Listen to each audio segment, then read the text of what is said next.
Hola a todos, aquí les comparto un spoiler de esta serie BL de Stardust Series basados en la novela. No dudes en suscribirte para estar al pendiente de los nuevos spoilers que traigo para ti. Shen Wenlao, que últimamente estaba de muy mal humor, no le prestó atención, lo maldijo por loco, colgó el teléfono y siguió trabajando. Al día siguiente, el médico vino a revisarlo como de costumbre. Cuando llegó Shen Shengyu, aún dormía. Wang Yong no lo dejó entrar en la habitación.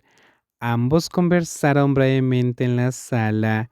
Había dos marcas rojas brillantes en el cuello de Wang Yong.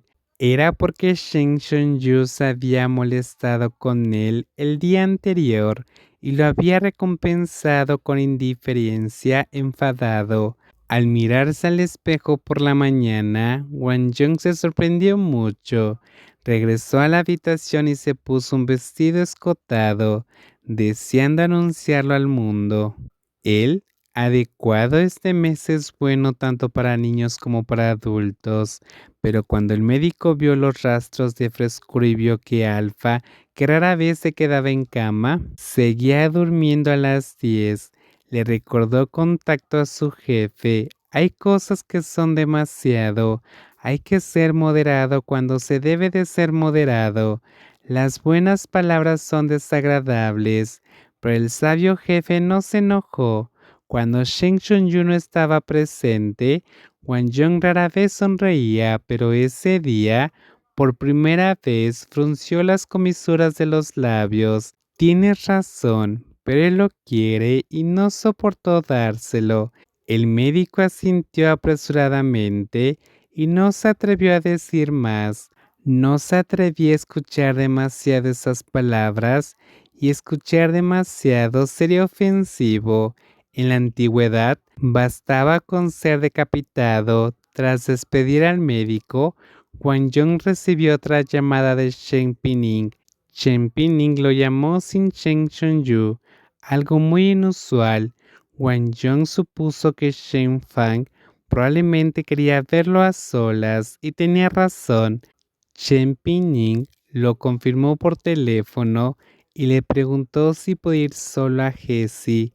Wang Yong lo pensó y dijo: de acuerdo, el señor Shen aún duerme, puedo ir, pero voy solo. Me temo que el señor Shen se enojará si se entera.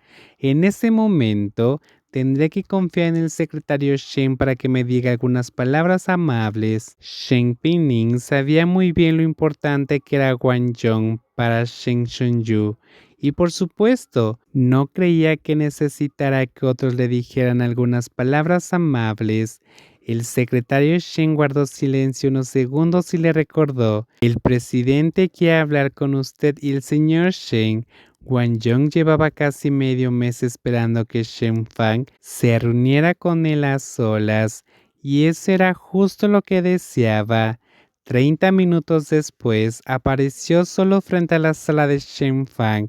Shen Fang acababa de desayunar y estaba tumbado en la cama viendo las noticias.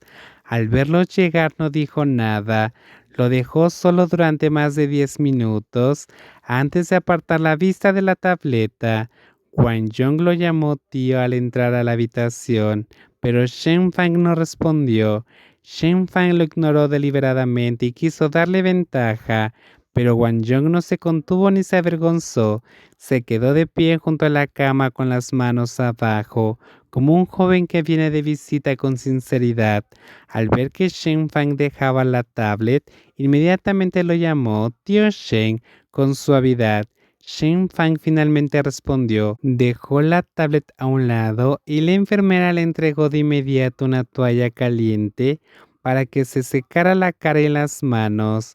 Shen Fang tomó la toalla, se secó la cara y luego dijo lentamente: Jianhua, no te quedes de pie, siéntate. Wang Yong asintió, acercó una silla y se sentó muy cerca de Shen Fang. Tío, me pediste que viniera. ¿Hay algo que quieras contarme a solas? Hay algunas cosas que quiero hablar contigo a solas. Shen Fang fue directo al grano.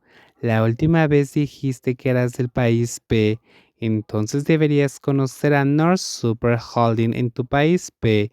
Won Jung asintió. Sí, lo sé. ¿Tu familia se dedica a los negocios o a la policía? Nací en una familia numerosa y mi familia se dedica a los negocios y a la policía. Won Jung dijo, pero la generación de mi padre se dedica principalmente a los negocios.